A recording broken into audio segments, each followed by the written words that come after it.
Olá, bem-vindos a este vídeo, que é a parte 2 sobre o que fazer antes de começar a elaborar o plano de recursos hídricos, mesmo que você já tenha contratado a empresa de consultoria.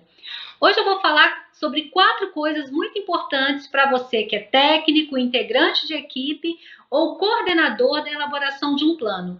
O que eu vou mostrar aqui você mesmo pode fazer ou você pode delegar. Vem comigo!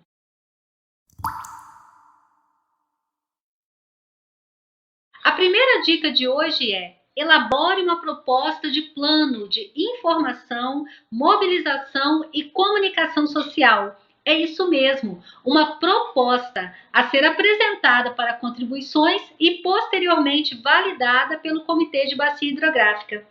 Minha sugestão é que a proposta contemple todo o processo de elaboração do plano, do início ao fim. Nela, você deve incluir todos os eventos, oficinas, reuniões, consultas públicas e os temas que serão tratados em cada um deles.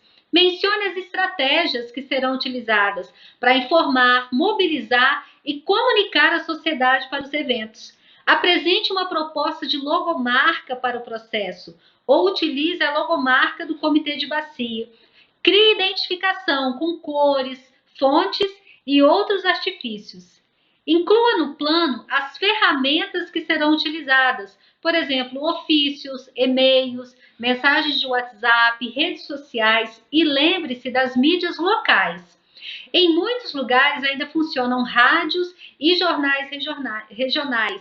Lembre-se de envolvê-los desde o início. Busque o que faz sentido para a sociedade da bacia hidrográfica. A depender das pessoas e do local, pode funcionar até mesmo um carro de som, uma bicicleta de som, uma faixa, ou mesmo o padre dando recado no final da missa. Explore as possibilidades e entenda o que funciona no território a ser trabalhado. Por último, crie uma comunicação periódica, quinzenal ou mensal, através da qual o CDH e os atores da bacia possam saber o que está acontecendo durante a elaboração do plano, o que já foi feito e o que ainda tem pela frente. Aproveite esse instrumento também para capacitar as pessoas, inserindo conceitos importantes sobre o processo de planejamento. E tenha alguém na equipe com a responsabilidade de fazer a interlocução com o comitê e atores da bacia. Responder os comentários nas redes sociais, por exemplo, explicar o que for necessário e recepcionar as pessoas.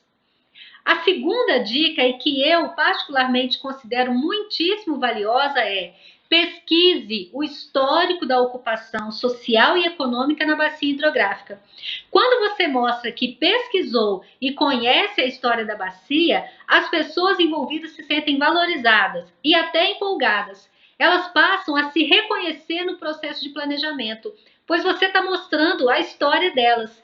Isso deve ser apresentado numa oficina inicial. Eu vou falar sobre essa primeira oficina do processo de elaboração do plano no próximo vídeo.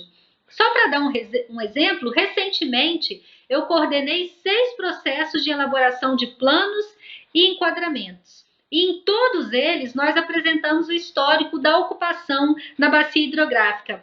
É um momento envolvente e até emocionante, porque gera pertencimento.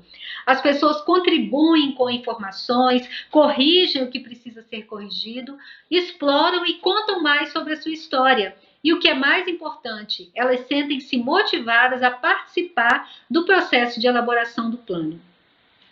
A terceira dica de hoje é submeter à apreciação do Comitê de Bacia Hidrográfica uma proposta sobre as variáveis a serem investigadas no diagnóstico.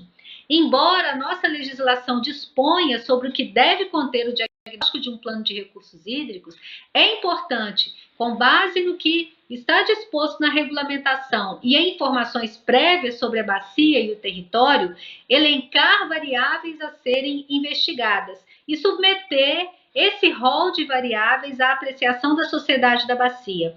Por exemplo, a qualidade da água, o uso do solo, números relativos aos resíduos produzidos e reciclados, entre outros. Submeta a proposta ao comitê e atores da bacia. Questione se as variáveis listadas contemplam, na visão deles, os principais problemas da bacia hidrográfica.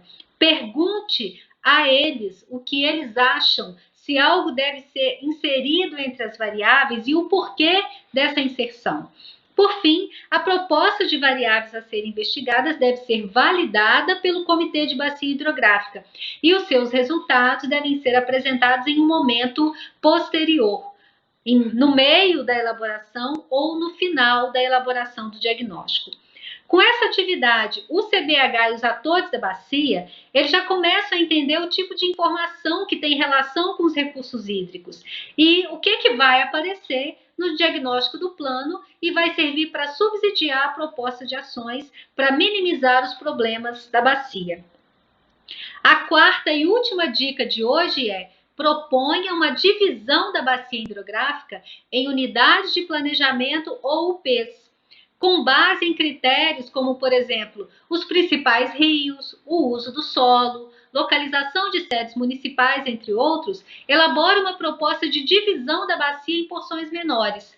A ideia é que essa proposta seja apreciada e validada pelo comitê e atores da bacia e norteie todo o trabalho a ser realizado posteriormente.